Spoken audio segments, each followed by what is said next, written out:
They've heard the appeals from President Zelenskyy to close the skies over Ukraine to save lives. But so far, from the UK's Foreign Secretary and America's Secretary of State, the answer remains no.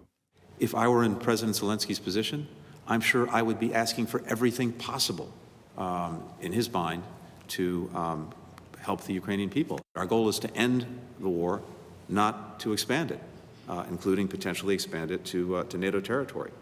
We want to make sure that it's not prolonged to the best of our ability. Otherwise, it's going to turn even deadlier, involve more people, and I think potentially even make things harder to resolve in Ukraine itself. And the latest atrocity changes little.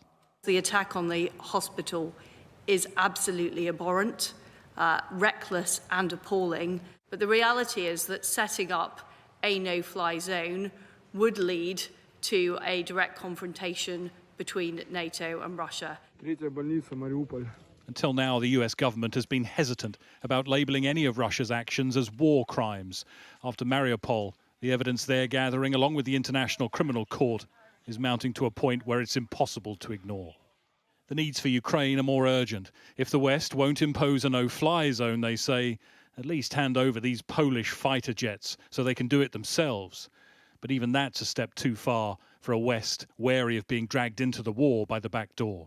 We don't believe additional aircraft is the most effective answer to meeting those needs in the conflict. Now, look, sovereign nations can decide for themselves what they want to do, but this idea, the proposal of transferring these jets to our custody, then transferring to Ukraine, that is something that we are not going to explore right now. It isn't what Ukraine wants to hear. For all of President Zelensky's pleas, it is clear here at the State Department, in the UK government, in NATO, there has been no shift in position on those big issues of a no-fly zone or sending those Polish jets to Ukraine. It begs the question, if the bombing of a maternity hospital doesn't change their minds, what will? The horrors of this war are playing out on screens in homes around the world. How much more will people tolerate before they demand stronger action from their leaders?